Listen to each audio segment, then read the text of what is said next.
Meus amados irmãos, a paz do Senhor Jesus. Graças a Deus, queremos louvar a Deus por esta oportunidade de estarmos na casa do Senhor para louvar e agradecer o seu nome nesta feita em torno do culto de Santa Ceia, em torno da mesa e estaremos celebrando esta noite a morte e a ressurreição do nosso Senhor, também trazendo à memória o arrebatamento da igreja. Queremos louvar a Deus pelo convite que foi nos feito pelo nosso amigo, pastor dessa igreja, pastor Isaac Campelo. Quero agradecer pelo convite que foi nos feito para estar com os amados irmãos da Assembleia de Deus em São Paulo do Cairi.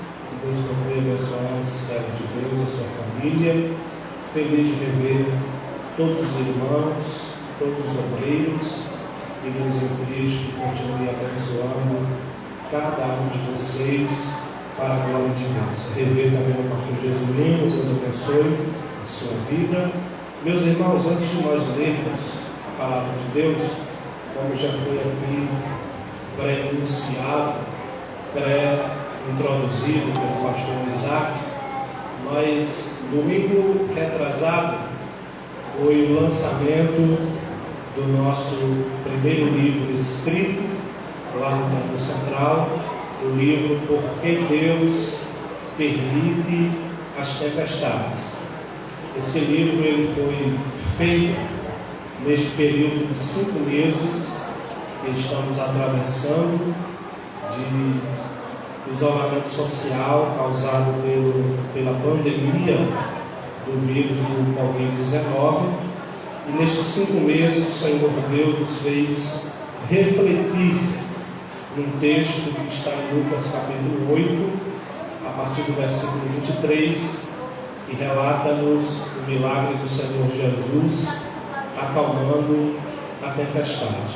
Para resumir para os irmãos do que se trata e como foi elaborado este livro, nós certa noite estávamos meditando nesse texto e o Espírito Santo nos deu um sermão, uma pregação para ser pregada, e no mês de junho, eu acho, nós pregamos essa palavra no nosso culto online lá no Templo Central, e uma editora, o gerente dessa editora chamada Gramata Publicações, viu essa exposição completa e entrou em contato conosco por intermédio do pastor Luciano Costa, que é escritor da cidade de Santana do Mato. Ele pediu o nosso contato e achou interessante o raciocínio elaborado na pregação e nos desafiou a transformar essa pregação em um livro. E nós aceitamos o desafio, não fácil, que é bastante complicado. Foram meses pesquisando, buscando, pensando para escrever, e nós concluímos todo o conteúdo de 5 capítulos, enviamos para a editora, que é de São Paulo, Suzano, e a partir de lá ia passar por todos os processos. Escrever um livro é como os irmãos que já fizeram TCC, sabem que tem que ter toda uma aprovação. TCC e tese é a mesma coisa nos que diz respeito a escrever livro, tem todo um processo de aprovação. E nós enviamos o conteúdo e, graças a Deus, todos os processos foram aprovados. E domingo passado foi o culto de ação de graça no nosso Templo Central. Então é uma grande alegria, uma grande honra. Resumindo o que está nesse livro, esse livro trata de questões como o tema já em si: por que Deus permite as tempestades, por que Deus permite a morte, por que Deus permite que algumas pessoas sofram e outras não. Nesse livro nós tratamos no capítulo de número 2 sobre os 3 agentes das tempestades, porque tem pessoas que acham que as tempestades são causadas pelo diabo. Isso é uma inverdade. Nesse período nós ouvimos muito a respeito de quem está causando essa tempestade do Covid, o vírus no mundo, é o diabo. Isso não é verdade. Existem 3 agentes de tempestades em nossa vida. Um deles é o diabo, o outro é o próprio homem e o outro é Deus. Nós tratamos também sobre os 3 tipos de agentes de tempestades, entre outras coisas que estão escritas nesse livro para resumir aos irmãos. Se os irmãos quiserem adquirir, dessa remessa só restaram 7 exemplares. Está aí conosco os 7 exemplares. Os irmãos quiserem adquirir, nos procurem depois do culto e com certeza vai edificar a sua fé. Os irmãos que porventura não tiverem como comprar hoje, podem entrar em contato conosco ou podem entrar no site das Americanas, ele está lá disponível. No Shoptime também ele está disponível. No Submarino também ele está disponível. E também já está disponível no site da CPAD, porque a CPAD também aprovou o conteúdo deste livro. Então esse é um motivo de alegria. Os irmãos quiserem adquirir, nos procurem depois do culto. Quem quer ouvir a palavra de Deus, diga amém. Amém. Primeira carta do apóstolo Paulo aos Coríntios, capítulo de número 11.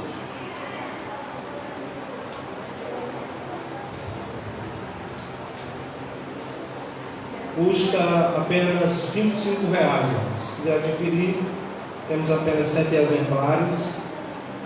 Os irmãos que quiserem adquirir nessas plataformas que eu falei, você pode entrar no site e também fazer a aquisição. Primeira carta do apóstolo Paulo aos Coríntios, capítulo de número 11. Vamos ler a partir do versículo de número 23, para nós ganharmos tempo em nome de Jesus.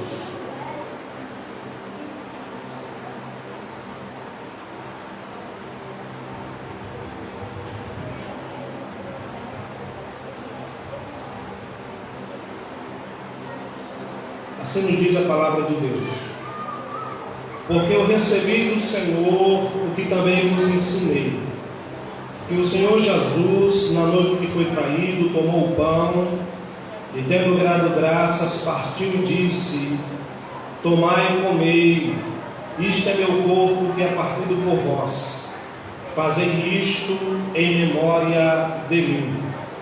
Semelhantemente também, depois de cear, tomou o cálice, dizendo: este cálice é a nova aliança no meu sangue. Fazei isto todas as vezes que beberes em memória de mim. Porque todas as vezes que comestes deste pão e beberes este cálice, anunciais a morte do Senhor até que venha. Quem pode dizer amém? Amém.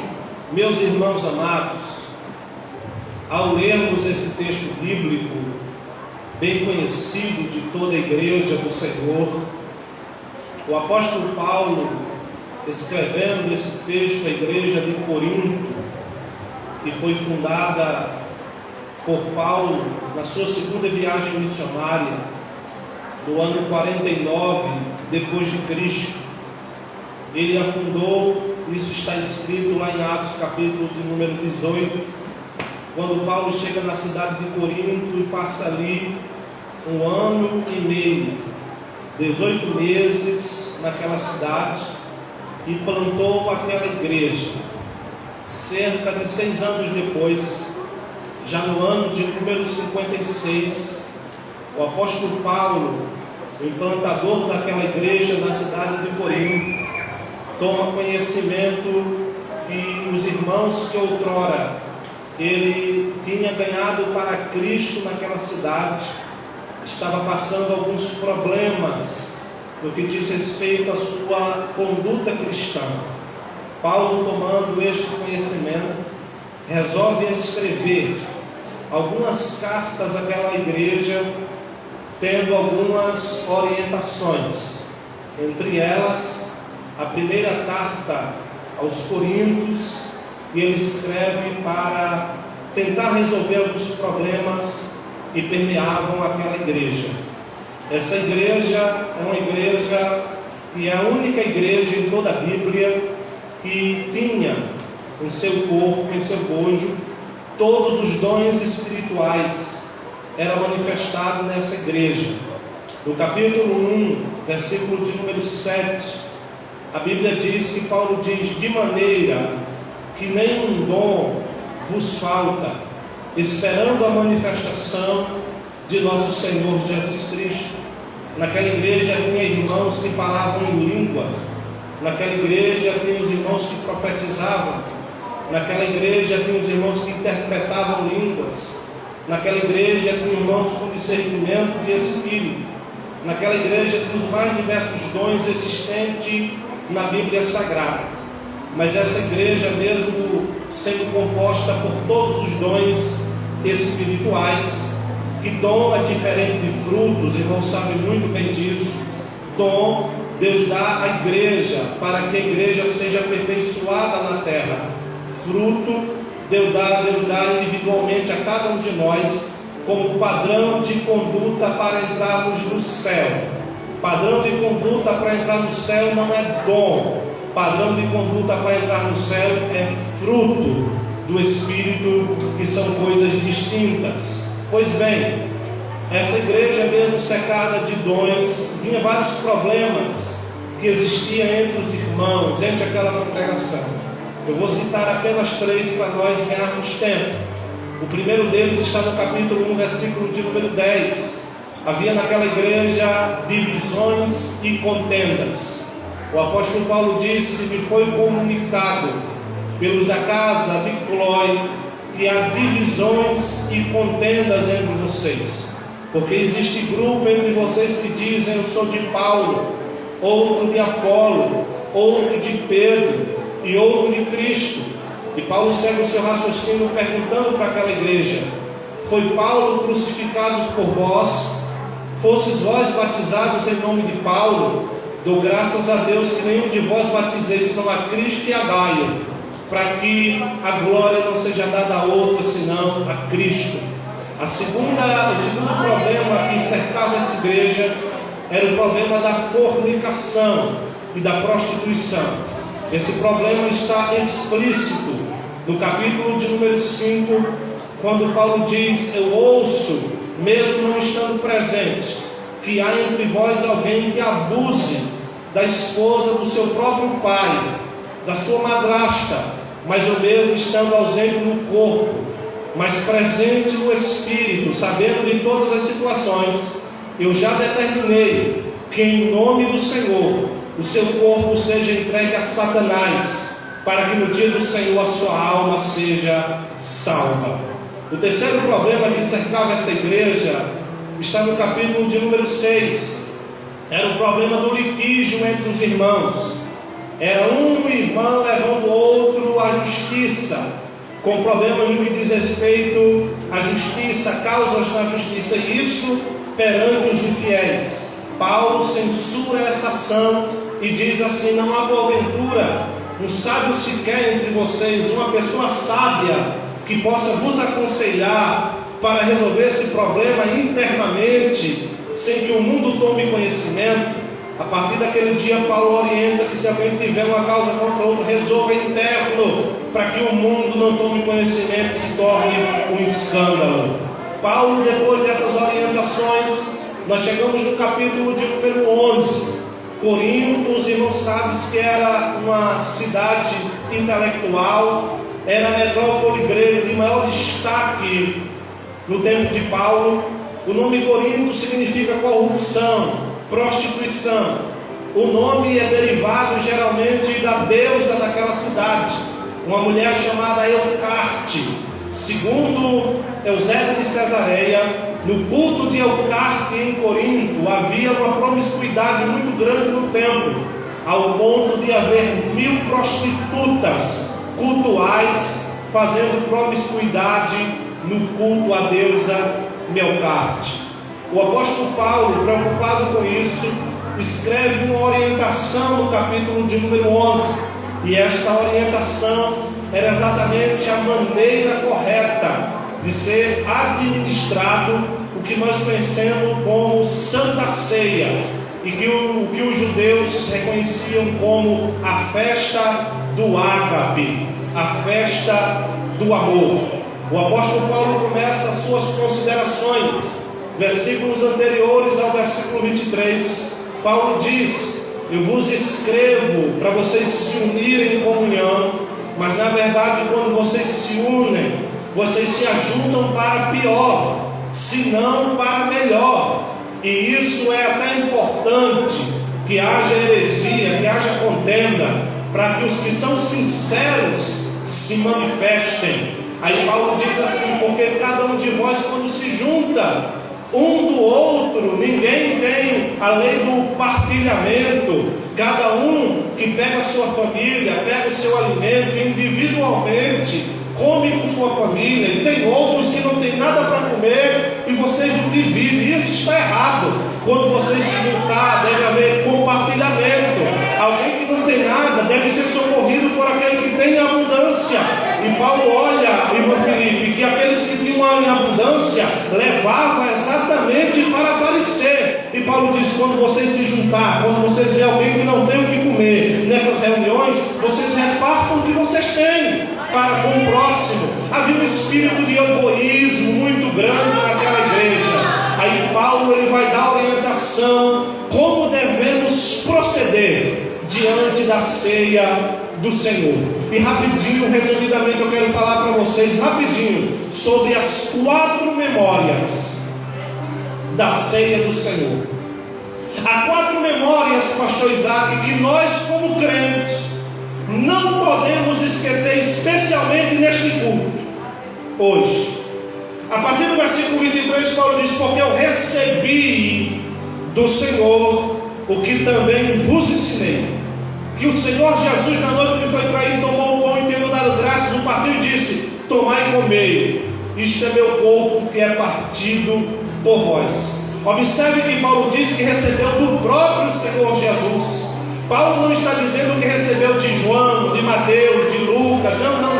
Paulo diz: eu não recebi de homem algum, eu recebi do próprio Jesus. Por que Paulo está dizendo isso, irmãos? É simples. A cronologia bíblica, segundo os historiadores, esse texto de Paulo foi escrito cronologicamente, chegou até nós primeiro do que os evangelhos. Então, quando Paulo diz: eu recebi do próprio Senhor, ele diz: olha, Deus me revelou a maneira que vocês devem se portar no memorial, na Santa Ceia.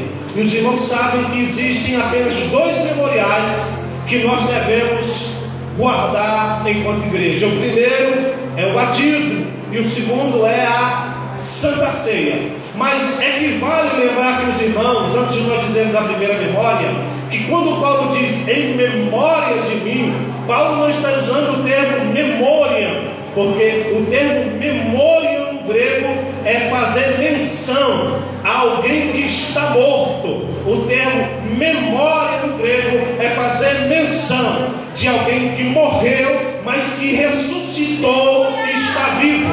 Quando Paulo diz em memória de mim, Paulo está dizendo: ele morreu, mas ressuscitou e está presente entre nós. Paulo está dizendo: memória, ele está vivo, ele morreu, mas ele ressuscitou. Quem tem, diga amém. Amém. E a primeira memória da Santa Ceia está no texto que lemos: semelhantemente também depois de cear, tomou o cálice, dizendo: este cálice é a nova aliança no meu sangue. A primeira memória da Santa Ceia, irmão Felipe, é a memória da aliança. Paulo diz: essa é a nova aliança no meu sangue. Paulo traz a memória dos irmãos que havia uma aliança no sangue do próprio Jesus. Então, quando nós se unirmos para cear, nós devemos lembrar, irmãos, que nós temos uma aliança no sangue.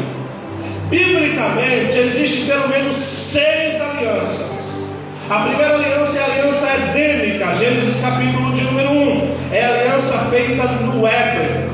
A segunda aliança é a aliança adâmica, é a aliança feita com Adão, Gênesis capítulo 2. A terceira aliança é a aliança noética, é a aliança feita com Noé, Gênesis capítulo 7. A quarta aliança é a aliança abrâmica, foi feita com Abraão em Gênesis capítulo 12. A quinta aliança é a aliança mosaica, foi feita com Moisés em Êxodo capítulo 20, as chegadas das tábuas da lei. A sexta aliança é a aliança davídica, 2 Samuel, capítulo 12, versículos de número 25, é a aliança feita com Davi, que nunca faltaria varão em todo o seu reinado. Mas existe uma aliança que não foi feita com Moisés, com Davi, com Noé, com nenhum desses. Existe uma aliança que foi feita com toda a humanidade. Essa aliança é a aliança que Paulo descreve no texto, a aliança no sangue.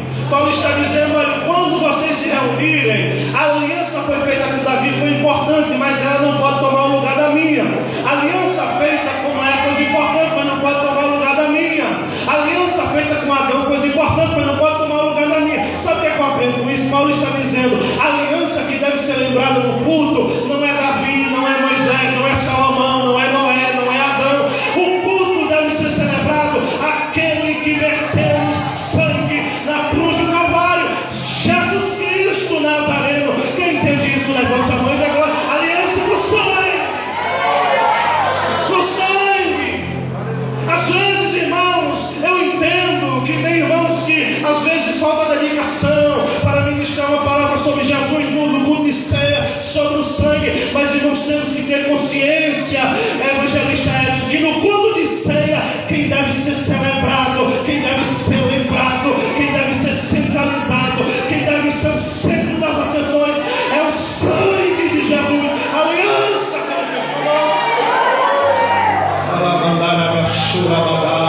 Mas irmãos, aqui a aliança era essa. Como era isso? Me explica, eu vou explicar para os irmãos, esses irmãos dão glória a Deus com mais alegria, com mais ânimo. Eu vou explicar que a aliança era essa. Quando Paulo diz aliança do sangue, Paulo está fazendo menção de um ato cultural judeu que acontecia entre judeus comuns. Qual era esse ato? A aliança do sangue na cultura judaica era da seguinte maneira: vamos supor, eu e Felipe eram amicíssimos. Quando nós queríamos selar uma aliança de confiança, de hombridade, de amizade, de irmandade, nós íamos para uma mesa, geralmente a mesa do judeu, um tapete desse, algumas almofadas ao redor, sentava-se no tapete, pegava duas taças, essas taças geralmente com excesso de vinho dentro, geralmente líquido ou geralmente vinho. Quando colocava o vinho na taça, em seguida os dois portadores da aliança faziam um pequeno furo no pulso e deixavam gotejar algumas gotas de sangue dentro da taça. Quando gotejava, em seguida eles trocavam as taças. Trocando a taça, eles tomavam a bebida junto com as gotas de sangue. Em seguida dava 2 beijos santos no rosto, e a partir dali era chamada aliança do sangue. A partir daquele momento era da seguinte maneira: você é meu irmão, aonde você dormir eu vou dormir com você, quando você cair eu vou te levantar, se falar mal de você vai falar mal de mim. O teu Deus, ó, irmão, está entendendo aí? O teu Deus será meu Deus. Para resumir, o que Paulo estava dizendo era: Jesus fez uma aliança com você, Ele vai estar com você em todos os momentos da sua vida. No vale Ele está, na penumbra Ele está, na doença Ele está, aonde você dormir Jesus vai com você. Aliança no sangue. Olhe para alguém do seu lado, sem pegar na mão, olhe para ele e diga assim para ele: você tem uma aliança. Foi Jesus que fez, e não foi com ouro, com prata, com sangue de cordeiro, com sangue de bode, com sangue de galinha preta. Não, não, não, não, não. Foi aliança com sangue vertido na cruz do Calvário. Quem tem aliança aqui, levanta a mão e declara de glória a Deus. Tem aliança da glória ao nome de Jesus. E essa aliança é inquebrável.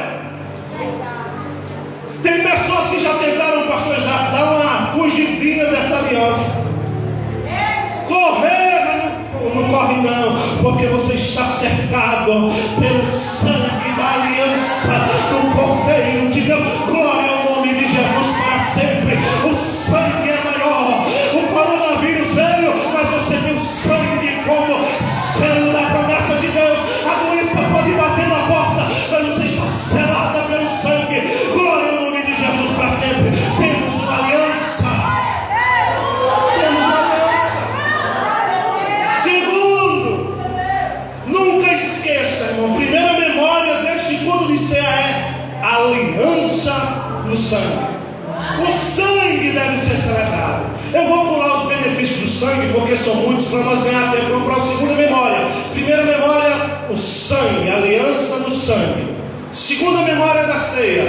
Paulo diz, semelhantemente também depois de cear, tomou o cálice, dizendo: esse cálice é a nova aliança no meu sangue.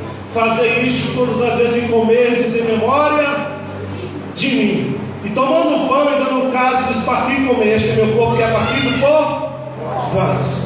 Aí Paulo em seguida diz que toda vez que fizer esse ato é celebrado a morte. Está no texto. Porque quando vocês fizerem isso, vocês estão celebrando a minha morte, a morte de Cristo. Segunda memória que deve ser lembrada no culto de ceia é a morte de Jesus. A morte de Cristo. Oh, irmãos, porque é uma temática tão rica, tão edificadora, não sei para os irmãos, para mim, a maior mensagem ainda, nem o púlpito, é a morte de Jesus Cristo. Por mais que alguns coaches aí tenham surgido com uma mensagem inovadora, de autoestima, de autoajuda, não. No púlpito, a maior mensagem é a morte de Jesus. Segunda memória, nós devemos lembrar que alguém morreu por nós. Nós devemos lembrar que alguém sofreu no nosso lugar. Nós devemos lembrar que alguém foi chicoteado, cuspido, esbofeteado, blasfemado, colocado em uma cruz. Mas nós devemos lembrar que lá na cruz do Calvário Ele conquistou a nossa vitória pelos séculos de séculos, dizendo: está consumado. Eu paguei a dívida de Maria, de João, de José, de Isaac, de Jesus. Ele pagou na morte da cruz do Calvário. Quem entende isso, levante a mão em glória. A morte de Jesus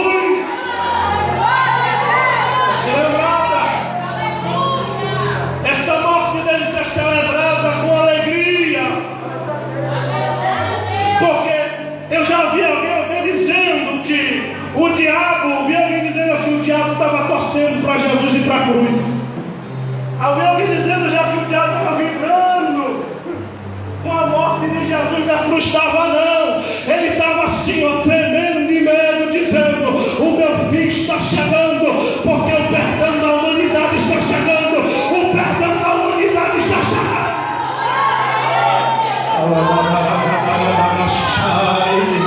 A morte de Cristo nos trouxe 4 grandes privilégios. Número 1, para os irmãos entenderem a importância da memória da morte. Primeiro grande privilégio da morte de Cristo: reconciliação.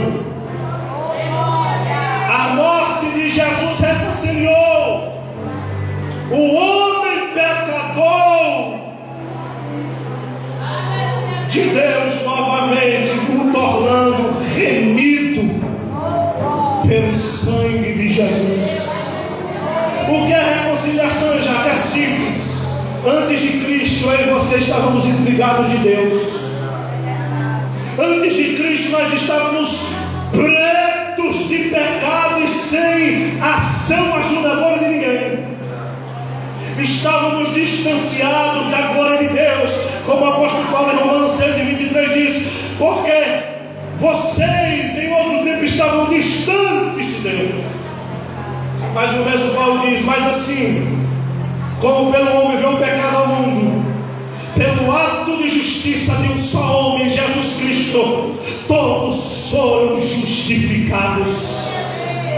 A reconciliação com a morte de Cristo derrubou a parede de separação. Em Efésios capítulo 2, a partir do versículo 11, Paulo diz: vocês todo o tempo estavam distantes de Deus, separados do mundo, sem esperança, sem Deus no mundo, sem alegria. Mas agora em Cristo, pelo seu sangue, vocês foram reconciliados, aproximados, perdoados, redimidos, lavados, restaurados para a glória do nome de Jesus. Você pode levantar a mão e dar glória a Deus aí, irmãos? Ele nos aproximou. Essa aproximação, já estou concluindo, Lucas 23 narra a morte e a crucificação de Jesus. No versículo 44 e 45 está escrito: perto da hora nona, Jesus disse: Pai, nas tuas mãos entrego o meu espírito. Quando ele entregou o espírito, a Bíblia diz que houve trevas em toda a terra. Lá no templo havia um véu que separava o santo do santo dos santos. Aquele véu tinha 2 toneladas de peso. Quantas?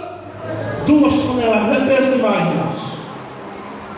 Tinha 32 metros de altura, 36 pessoas, um véu grosso, alto, 2 toneladas, pesado. Mas quando Jesus entrega o seu Espírito para o Pai, sabe o que acontece? E alto abaixo, o véu rasgou. O véu rasgou. Dá glória a Deus aí, crente. O véu rasgou. Jesus estava dizendo: entra na sala do trono, entra novamente. A reconciliação foi estabelecida. Judeu, gentil, igreja é um em Cristo Jesus, o nosso Senhor.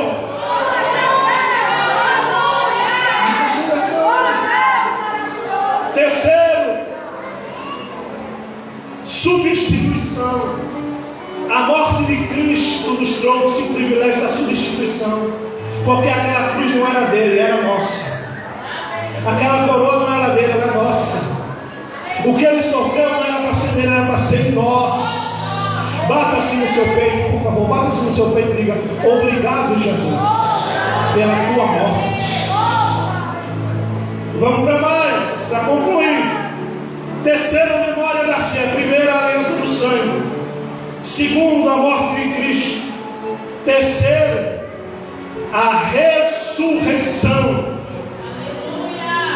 de Jesus Cristo dentre os mortos. A morte por si só não teria a plenitude das bênçãos de Deus sobre nós se Jesus não tivesse ressuscitado.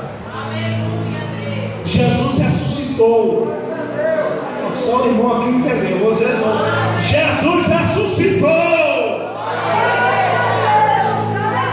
O poder da ressurreição de Cristo, eu não vou nem esmiuçar o texto que foi lido essa noite, eu quero dizer só um negócio para vocês. No texto que foi lido da ressurreição de hoje, sabe o que o anjo fez com a pedra?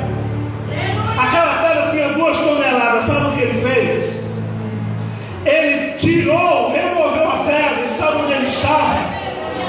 O anjo estava em cima da pedra, dizendo assim para nós: se o anjo fez isso com a pedra e sentou em cima, imagina o que Jesus pode fazer. Se o anjozinho sentou em cima da pedra, e o que Jesus pode fazer por tu, crente? Jesus ressuscitou, rompeu a morte, rompeu os grilhões, e está entre nós essa noite para ser celebrado. Quem pode levantar a mão e dar glória a Deus em nome de Jesus? Ele rompeu a morte. Glória a Jesus. Ele ressuscitou. 1 Coríntios capítulo 15, Paulo diz assim: Cristo morreu, ressuscitou. A partir do versículo 1, apareceu a Pedro, apareceu a Tiago, apareceu às mulheres. Depois apareceu uma vez só a 500 irmãos. Depois apareceu a mim como um abortivo. Aí ele segue o texto e diz assim: ora, se a gente prega que Cristo ressuscitou e vocês não creem, que poder essa ressurreição tem?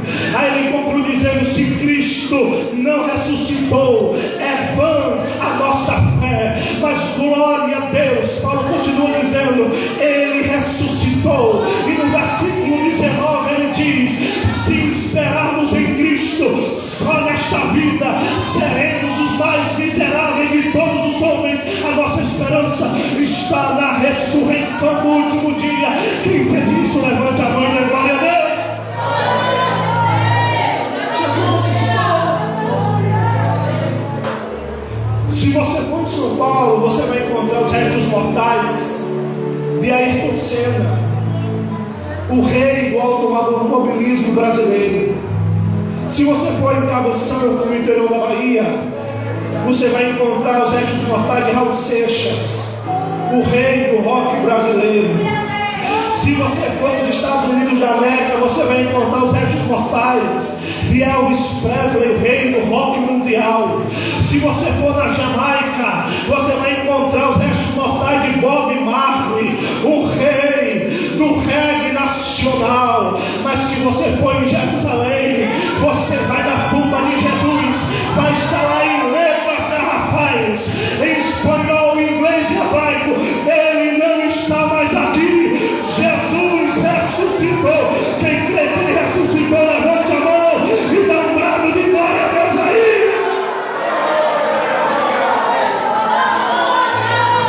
Porque